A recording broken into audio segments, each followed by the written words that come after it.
1,00,000 రూపాయలు అప్పు చేసి పొలానికి కావాల్సినవన్నీ చేశాను, కానీ పంట మాత్రం పండలేదు. ఫర్దీన్, ఇంట్లో సిచ్యుయేషన్స్ తెలుసు కదా, కొంచెం జాబ్కి ఏమైనా ట్రై చేయొచ్చుగా. ఉన్నది మన లైఫ్ ధర్ని ఎంజాయ్ చేయాలి బాగా. అది కాదు ఫర్దీన్. హే చూప్ ఫర్దీన్ చూప్. సరే, నీ ఇష్టం. అలా రా దారికి. ధర్ని తర్వాత చేస్తా ఉండు. సరే. ఏం రామారావు, బాధల్లో ఉన్నట్లున్నావు? ఏమని చెప్పలరా, పంటలు అస్సలు పండలేదు. తీసుకున్న 1,00,000కి నాకు న్యాయం జరగలేదు కృష్ణ.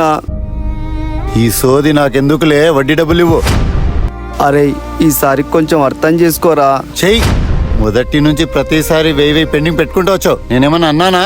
ఇప్పుడు అది కూడా లేదంటావేం రా? ప్లీజ్ రా, ఈసారి కొంచెం అర్థం చేసుకో. రే, ఈసారికి వదిలిపెడుతున్నా. మరొక్కసారి అలానే అంటే డైరెక్ట్ గా అయ్యగారే రావాల్సి వస్తుంది. అయ్యగారు వస్తే ఏం జరుగుతుందో తెలుసు కదా. లేదులే కృష్ణ, ఇంకోసారి అలా జరగదు.